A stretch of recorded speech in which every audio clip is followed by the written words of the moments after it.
قال إبراهيم رب اجعل هذا بلدا آمنا وارزق أهله من الثمرات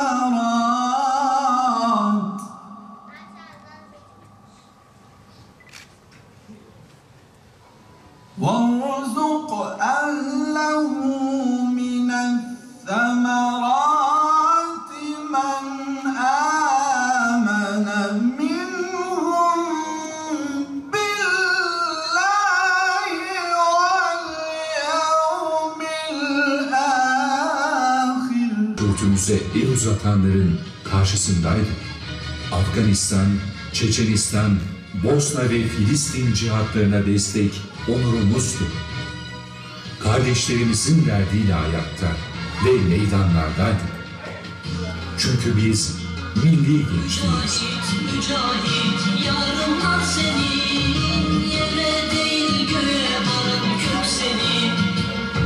Zalimler, hainler, korkunla dolusun. Ey mücahit bayrağı, yurtta sen olsun.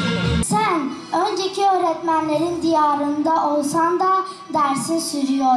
Hocalığın ebedileşti senin. Asırlar boyunca asırda bir gelenler gibi, ümmilere kitap okutma hırsıyla gecesini gündüz yapanlar gibi, büyük yaşayıp büyük ölmek için zahmette rahmet görenler gibi. Adil düzen ve İslam birliğinin mimarı, merhum Profesör Doktor Necmettin Erbakan hocamızın 8. vefat yıl dönümü münasebetiyle bir araya gelmiş bulunmaktayız. Erbakan hocamız parçalanmış bir coğrafyayı yeniden bir araya getirmenin, yitirilmiş bir gelecek tasavvurunu yeniden diriltmenin, ezilmiş bir toplumu yeniden ayağa kaldırmanın şahididir.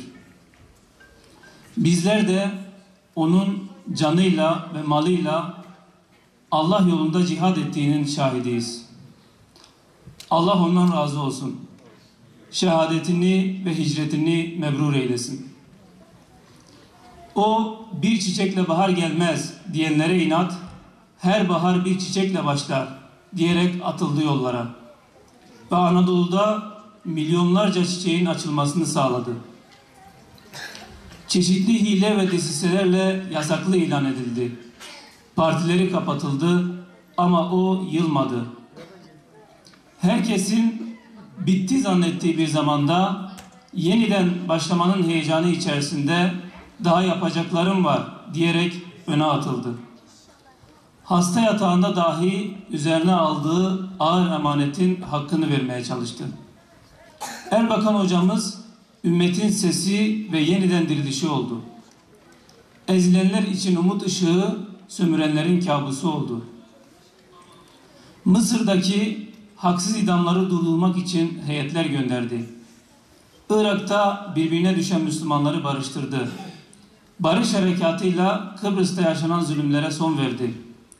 Ağır sanayi hamlesini başlatarak tüm Anadolu'yu fabrikalarla donattı. Tarihte ilk kez denk bütçeyi sağladı. Kamu tek hesabıyla faize giden yolu tıkadı ve havuz sistemini kurdu. Dünyada yaşanan sömürü sistemini ortadan kaldırmak için D8'leri kurdu. Merhum hocamız 40 yıl boyunca şerre fren, hayra motor oldu. İyinin, doğrunun, güzelin, faydalı ve adil olanın, yani hakkın hakim olması için çalıştı. Ve bu yolda bizlere büyük bir ufuk açtı. Her türlü dünya nimetini ve itibarını bir tarafa bırakarak batıla karşı daima hakkı üstün tuttu. İman, cihad, izzet ve ümmet kavramlarını dilinden düşürmedi. Tüm dünya mazlumlarına ümit ve cesaret verdi. Tüm dünyada olduğu gibi Türkiye'de de büyük bir çığır açtı. Hep ezilen, hor görülen Müslümanları ülke yönetebilecek bir konuma getirdi. O mücadele hayatıyla, İslam'a olan bağlılığıyla, yetiştirdiği genç kuşaklarıyla ve bir ülkenin asıl gücü ne parasıdır, ne tankıdır, ne tüfeğidir. Asıl gücü imanıdır, inançlı evlatlarıdır demesiyle gerçekten bir mücahitti. Erbakan hocamız 40 yıl boyunca verdiği mücadelenin sonlarına gelmişken en büyük ihanetlere uğradı. Ve bundan yalnız Allah'a sığındı.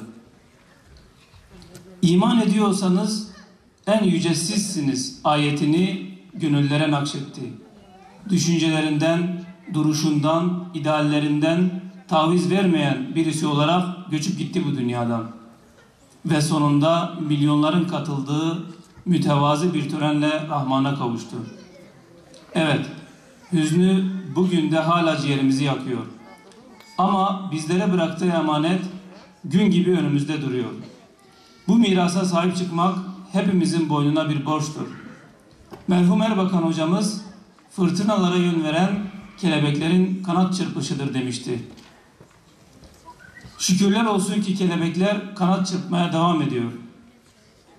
İnsanlık mukaddes fırtınalara gebe. Zira yegane kuvvet ve kudret sahibi olan Allah nurunu tamamlayacaktır.